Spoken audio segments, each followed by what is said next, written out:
Next let study the causes of friction. फ्रिक्शनचे causes काय ते बघूया. तर फर्स्ट कॉज ऑफ फ्रिक्शन काय बघा, interlocking of irregularities. Interlocking of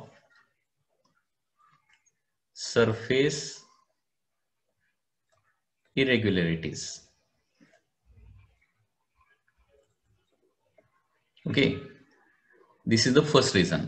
आता कुठलाही सरफेस आपल्याला कितीही जरी प्लेन दिसत असला तरी मायक्रोस्कोपिक लेवलला जर बघितलं तर त्याच्यामध्ये काय असतात, अशा प्रकारे क्रेस्ट अँड ट्रप्स वगैरे असतात. ओके, याला काय म्हणायचं, सरफेस इरेग्युलरिटीज असं म्हणायचं. Every surface has some surface irregularities. Okay, and when two surfaces are in contact, what happens? There is interlocking of these two surface irregularities. दोन सरफेस ज्यावेळी एकमेकाच्या कॉन्टॅक्ट मध्ये येतात त्यावेळी काय होतं, या दोन सरफेसेसच्या काय होतं, इरेग्युलरिटीज एकमेकांमध्ये इंटरलॉक होतात, अडकतात. And therefore when one surface tends to move on another surface, there is a opposition to the motion, opposition to the relative motion. Opposition to relative motion, लक्षात घ्या. Okay, so this is the first cause. हे जास्त काय explain करायची गरज नाही, very simple. Every surface has some irregularities. Okay, it has crest and troughs, dales and valleys. And when one surface is placed on another surface, what happens, the irregularities of two surfaces gets interlocked, and therefore when one surface tries to move on another surface, okay, there is opposition to the relative motion. This is the first reason. म्हणजे जेवढा सरफेसचा roughness जास्त तेवढं इरेग्युलरिटी जास्त होणार आणि तेवढा frictional force काय असणार आहे, जास्त असणार आहे. ओके, हे एक रिझन झालं. ओके, एक रिझन. जेवढा रफनेस जास्त तेवढं इरेग्युलरिटी जास्त, तेवढं इंटरलॉकिंग जास्त आणि तेवढं काय होणार आहे, फ्रिक्शनल फोर्स जास्त. म्हणून फ्रिक्शन वाढवायचं असेल तर सरफेसचा रफनेस वाढवावा लागतो. Second reason is the cold welding or intermolecular force of attraction.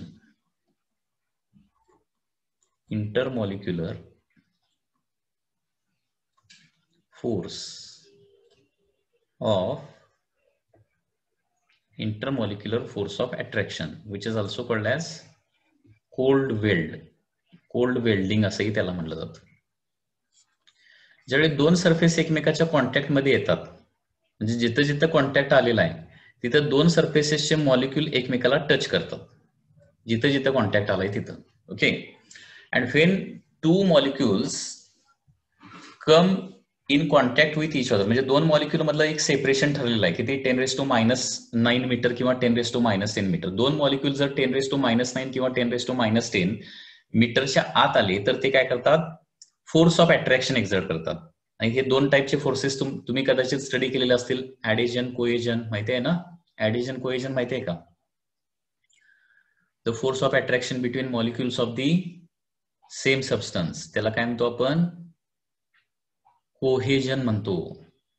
आणि force of attraction between molecules of the different substance काय म्हणतो, याला ऍडिजन म्हणतो. लक्षात घ्या, इंटरमॉलिक्युलर फोर्स दोन टाईपचे असतात. एक आहे ऍडिझिव्ह फोर्स किंवा त्याला ऍडिजन असं म्हणायचं, ऍडिझिव्ह फोर्स किंवा ऍडिजन. आणि दुसरा आहे cohesive force, which is called as cohesion. Okay, adhesive force म्हणजे काय, डिफरंट सबस्टन्सेसच्या मॉलिक्यूलमध्ये डिफरंट सबस्टन्सेस पाहिजे, म्हणजे फॉर एक्झाम्पल कॉपर आणि अल्युमिनियम. आणि कोहेझिव्ह म्हणजे same substances.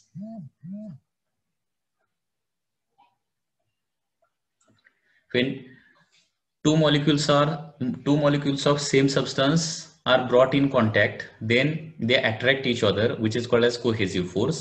And when two molecules of different substance are brought in contact, then attractive force is produced, which is called as adhesive force. Different सबस्टन्सेसच्या molecule मध्ये, atom मध्ये जे काय attraction असतं त्याला काय म्हणायचं, ऍडिझिव्ह. आणि सेम सबस्टन्सच्या मॉलिक्यूल मध्ये, ऍटम मध्ये जे काय अट्रॅक्शन असतं त्याला काय म्हणायचं, कोहेजिव्ह फोर्स असं म्हणायचं. जनरली काय असतं, cohesion is greater than adhesion असतं. Cohesion is always greater than adhesion. एक्झाम्पलच जर द्यायचं झालं कोहेजन आणि ऍडिजनचं, तर चॉकला चॉकचं एक्झाम्पल घेऊया. चॉकला डेफिनेट शेप अँड साईज असतो. कशामुळं? कारण चॉकचे ऍटम किंवा चॉकचे मॉलिक्यूल एकमेकाला चिकटून राहतात, कारण तिथं रायटिंग पॉसिबल आहे. बोर्डवर रायटिंग कशामुळे पॉसिबल आहे? कारण चॉकचे मॉलिक्यूल ब्लॅकबोर्डच्या मॉलिक्यूलला चिकटायला पाहिजे तरच ते पॉसिबल आहे, आणि ते चिकटण्यासाठी ऍडिसिव्ह फोर्स लागतो. म्हणजे ब्लॅकबोर्डवरचं writing it is possible due to the adhesive force, आणि चॉकचा definite shape and size this is possible due to cohesive force between molecules. हा फोर्स किती असतो? 10⁻⁻10 मीटर. म्हणजे दोन मॉलिक्यूल एवढ्या डिस्टन्सच्या आतमध्ये आले तर ते एकमेकाला चिकटतात किंवा अट्रॅक्ट करतात. तर तसंच दोन सरफेसेस एकमेकाच्या कॉन्टॅक्ट क्रिएट होतोच. म्हणजे total force of friction is equal to काय असणार आहे? Force of friction is equal to force due to interlocking plus force due to attraction, molecular attraction. Okay, हे लक्षात ठेवा. Frictional force is equal to काय असणार आहे? Addition of these two forces असणार आहे. ठीक आहे. आता याचं जरासा आन्सर द्या. रफ सरफेस असेल तर फ्रिक्शन जास्त असणार का कमी असणार रे? For rough surface friction is more or less, एवढंच सांगा. रफ सरफेसला फ्रिक्शन मोर असेल की लेस असेल?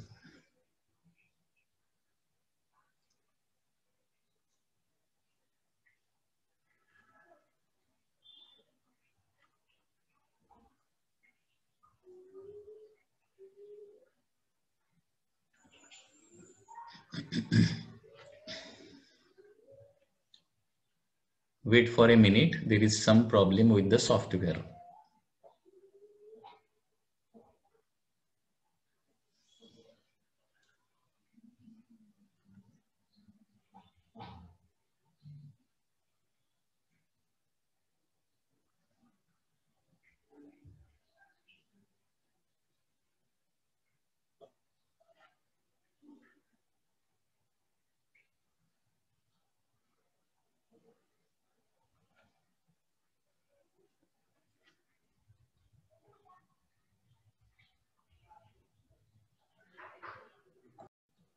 हा, तर रफ सरफेस असेल तर फ्रिक्शनल फोर्स लेस असेल का मोर असेल? पडदिशी आन्सर द्या.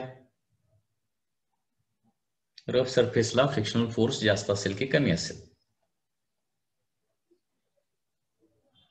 मोर, करेक्ट. ठीक आहे.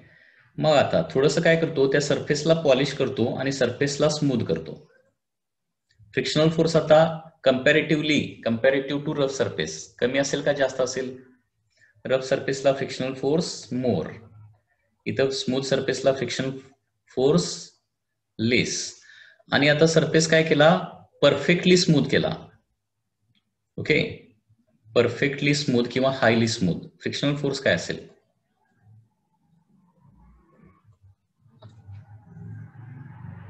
Frictional force answer very large. हे तर तुम्हाला स्टडी करायचं आहे. हे रफ सरफेसला फ्रिक्शनल फोर्स मोर असतो, स्मूथ सरफेस केला म्हणजे पॉलिश केला तर फ्रिक्शनल फोर्स कमी होणार, आणि परफेक्टली आणखी स्मूथ केला, एवढा स्मूथ केला की तो एकदम प्लेन होईल, इरेग्युलरिटीज सगळ्या निघून जातील, तर फ्रिक्शनल फोर्स काय होतो? पुन्हा एकदा व्हेरी लार्ज होतो, झिरो होत नाही. Okay, it does not become zero. Reason मी काय सांगितलं? Frictional force is due to this two reasons. या दोन रिझनमुळे फ्रिक्शन, या दोघांची ऍडिशन असते. आता परफेक्टली स्मूथ केल्यावर इंटरलॉकिंग पूर्णपणे झिरो होणार, बरोबर आहे ना? इंटरलॉकिंग होणारच नाही, इरेग्युलरिटी राहणारच नाहीत ना त्याच्यामध्ये. इंटरलॉकिंग अजिबात होणार नाही, आणि त्याच्यामुळे इंटरलॉकिंगमुळे फ्रिक्शनल फोर्स क्रिएट होणार नाही. परंतु परफेक्टली स्मूथ झाल्यानंतर हे बघा, ज्यावेळी रफ सरफेस असतो ना त्यावेळी कमी मॉलिक्यूल एकमेकाच्या कॉन्टॅक्टमध्ये येतात, खूप कमी. कारण इरेग्युलरिटीज, दोन सरफेस इरेग्युलर असेल एकमेकाच्या कॉन्टॅक्टमध्ये ठेवले तर क्वचित काही ठिकाणी कॉन्टॅक्ट येतो, आणि त्याच्यामुळे इंटरमॉलिक्युलर फोर्स कमी असतो. आणि परफेक्टली स्मूथ केल्यावर दोन सरफेसेसचे सगळे मॉलिक्यूल एकमेकाच्या कॉन्टॅक्टमध्ये येणार, लक्षात घ्या. आणि मॉलिक्युलर अट्रॅक्शन एवढं वाढेल की फ्रिक्शनल फोर्स व्हेरी लार्ज होणार परत. म्हणजे रफ असेल त्यावेळी फ्रिक्शनल फोर्स जास्त असतो, स्मूथ केल्यावर काय होणार आहे? इरेग्युलरिटीज कमी होणार, आणि कॉन्टॅक्ट पॉईंट पण कमीच असणार आहेत, कारण पूर्णपणे एकमेकाला टच करत नाही, त्याच्यामुळे फ्रिक्शनल फोर्स कमी होणार. आणि परफेक्टली स्मूथ केल्यावर इरेग्युलरिटीज कम्प्लिटली झिरो होतात, म्हणजे त्याच्यामुळे क्रिएट होणारा फ्रिक्शनल फोर्स झिरो. परंतु इंटरमॉलिक्युलर किंवा कोल्ड वेल्डिंग काय होतं, खूप मोठ्या प्रमाणावर होतं आणि frictional force again become very large. Okay, so these are the two basic reason for the frictional force. त्याच्यामुळे हे लक्षात ठेवायचं आहे, rough surface high frictional force, smooth surface less frictional force, and highly smooth surface large frictional force. Okay, after that, what are the advantages of the friction? Advantages. Okay, frictional force हा असा force आहे की ज्याचे काही advantage आहेत आणि disadvantage पण आहेत. ओके, ऍडव्हान्टेज काय आहेत तर safe walking. Safe walking is possible only due to friction. Frictional force जर नसेल, आपण ज्या सरफेसवर चालतोय त्या सरफेसवर फ्रिक्शनल फोर्स नसेल तर तुम्ही इमॅजिन करू शकताय काय होऊ शकतं, घसरून पडणार. ओके, हाडं मोडून घेणार. Safe walking. Second, safe navigation of the vehicle. Safe navigation of vehicle. Safe navigation of the vehicle म्हणजे व्हेकलला ऍक्सलरेट करणं, रिटार्ड करणं, ओके, थांबवणं किंवा एका बाजूला टर्न करणं, हे कशामुळे पॉसिबल आहे? नेव्हिगेशन म्हणजे ड्रायव्हिंग ऑफ द व्हेकल. हे पॉसिबल आहे फक्त फ्रिक्शनल फोर्समुळे. जर फ्रिक्शनल फोर्स नसेल त्याच्यामुळे प्रॉब्लेम देखील क्रिएट होतात, म्हणजे विअर अँड टिअर होणार, लॉसेस होणार. पण लॉसेसचा आपण विचार करत नाही, ते डिसएडव्हान्टेजेस मध्ये येणार आहेत. तर फ्रिक्शनल फोर्स असेल तर आपण काय करू शकतो? टर्न घेऊ शकतो. समजा एखाद्या टर्नच्या ठिकाणी ऑइल सांडलेला असेल, किती स्टेअरिंग व्हील फिरवलेला असेल तरी व्हेकल आहे त्याला काय म्हणतो आपण? Inertia of direction. Inertia of direction मुळे आहे तसं पुढे जाणार, ते टर्न घेणारच नाही. तर तो टर्नचा सरफेस आणि टायर्स यांच्यामध्ये फ्रिक्शन असायला पाहिजे, तर ते सेफली टर्न घेणार. ऍक्सेलरेट करायचं असेल तर रिअर व्हील आणि रोड यांच्यामध्ये खूप हाय फ्रिक्शन असलं पाहिजे, तर ते ऍक्सेलरेट करणार. त्याचबरोबर ब्रेक मारल्यानंतर व्हेकल जर थांबायचं असेल तर तिथं देखील फ्रिक्शनल फोर्स पाहिजे. हाय वेलॉसिटी निघालाय आणि एक ऑइली सरफेस लागला आणि त्याच्यावर ब्रेक मारला, तुम्ही थांबणार नाही, डायरेक्टली सरळ जाणार पुढं. Okay, so safe navigation of the vehicle, friction is required. त्याच्यानंतर helps the fingers to hold the glass or the pen. म्हणजे तुम्ही लिहू शकताय, कशामुळं? फ्रिक्शनल फोर्समुळे लिहू शकताय, बरोबर आहे ना? फ्रिक्शनल फोर्समुळे तुम्ही लिहू शकताय थोडक्यात. Okay, friction helps to hold or grasp objects. Hold or grasp object by hand, object by fingers, object by fingers. Okay, म्हणजे इमॅजिन करा की पेन आणि तुमचे फिंगर्स यांच्यामध्ये फ्रिक्शनल फोर्सच नाहीये, तर काय होणार? पेनवर उचलून धरला की खाली पडलेला असेल, लिहायचा प्रयत्न केला तर पेन पाठीमाग घसरलेला असेल, तुम्ही लिहूच शकणार नाही. त्याच्यानंतर power transmission in belt drives. Power transmission, power आपल्याला ट्रान्समिट करायची असेल तर त्याच्यासाठी देखील फ्रिक्शन महत्वाचं आहे. Transmission in belt drive. Belt drive बघितले ना? बेल्ट ड्राईव्ह म्हणजे अशा 2 पुलीज असतात आणि एका पुलीवरून दुसऱ्या पुलीवर काय केलेलं असतं? एक बेल्ट पास केलेला असतो आणि एक पुली मोटरला जोडलेली असते आणि दुसरी पुली जी आहे ती काय केलेली असते? त्या मशीनला जोडलेली असते. गिरण माहित आहे ना? गिरण, दळण कांडप करायला गिरण गेलाय का गिरणीत कधी? तिथं बेल्ट ड्राईव्ह तुम्हाला मिळेल. समजा पुली आणि बेल्ट यांच्यामध्ये फ्रिक्शनच जर नसेल, पुली आणि बेल्ट यांच्यामध्ये जर ही पुली सर्क्युलर म्हणजे पुली आणि बेल्ट फ्रिक्शनच नसेल तर नुसता बेल्ट त्याच्यावर फिरत राहणार, पुली काय फिरणार नाहीये. सो पॉवर ट्रान्समिशनसाठी फ्रिक्शनची आवश्यकता आहे. त्याचबरोबर nails and screws are held in the wall due to friction. Nails and screws are held due to friction. म्हणजे फ्रिक्शन नसेल तर आणखी एक गोष्ट होईल, भिंतीमध्ये खिळा मारला, तो हातानं बाहेर पुल केला तरी लगेच निघून पडणार आहे. So these are some advantages. Okay,